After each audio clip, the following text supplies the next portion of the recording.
नमस्कार दोस्तों, भाइयों। सबसे पहले आपको अंतिम हिंदू सम्राट क्षत्रिय सम्राट पृथ्वीराज चौहान जी की जयंती की हार्दिक शुभकामनाएं, बहुत बहुत बधाई और बहुत बहुत आप लोगों का आभार। और अंतिम हिंदू सम्राट पृथ्वीराज चौहान को सादर नमन। साथियों, आज सुबह मेरे पास 2-3 फ़ोन आए और लोगों ने मुझसे सवाल पूछा कि क्षत्रिय सम्राट अंतिम हिंदू सम्राट पृथ्वीराज चौहान जी की जयंती किस दिन है, क्योंकि इससे पूर्व 19 मई को भी पृथ्वीराज चौहान जी की जयंती मनाई गई थी और उससे पूर्व भी 23 अप्रैल को पृथ्वीराज चौहान जी की जयंती मनाई गई थी और आज 7 जून को भी पृथ्वीराज चौहान जी की जयंती मनाई जा रही है। तो इसलिए मेरे कुछ शुभचिंतकों ने जो राजपूत जाति के बारे में कुछ जानना चाहते हैं और जिनको राजपूतों से हमदर्दी है, राजपूतों से लगाव है, तो उन्होंने मेरे से ये सवाल पूछा। तो मैं उन भाइयों को मैंने फ़ोन पर भी अवगत कराया और मैं आप लोगों के बीच में भी कुछ बातें अपनी रखना चाहता हूँ। एक्चुअली हम लोग अपना इतिहास तो पढ़ते नहीं हैं। जब हम इतिहास पढ़ेंगे नहीं तो हमको ज्ञान नहीं होगा। तो हमको इतिहास अपना पढ़ना चाहिए और दूसरे लोगों को पढ़वाना भी चाहिए। ये मेरा आप लोगों से निवेदन है। पृथ्वीराज चौहान जी उस चौहान वंश में पैदा हुए जो कभी चौहानों का बहुत बड़ा साम्राज्य इस पृथ्वी पर था।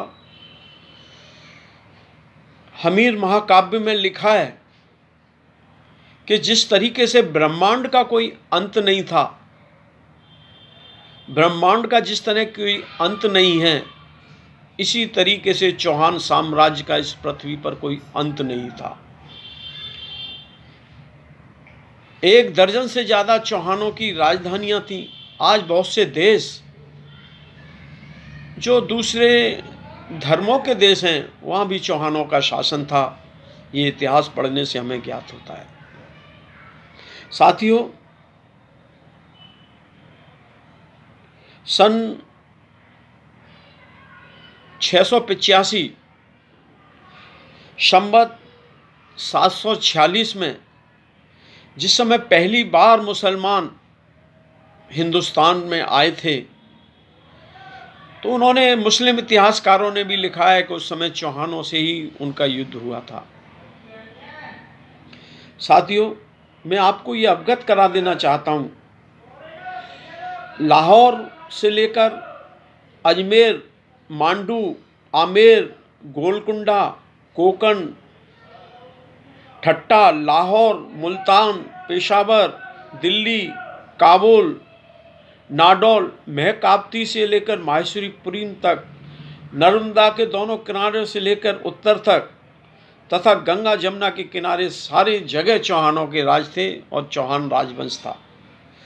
तो इतनी बड़ी संख्या में जो राजवंश हो, इतनी बड़ी संख्या में जिस राजवंश के लोग हों जो सारी दुनिया में फैले हों, तो वो तो अपने अपने तरीके से, अपने अपने ज्ञान अनुसार, अपने अपने विवेक अनुसार अलग अलग तिथियों पर भी अगर पृथ्वीराज चौहान जी की जयंती मनाते हैं, तो मैं तो उनको स्वागत ही करता हूं और उनका अभिनंदन भी करता हूं।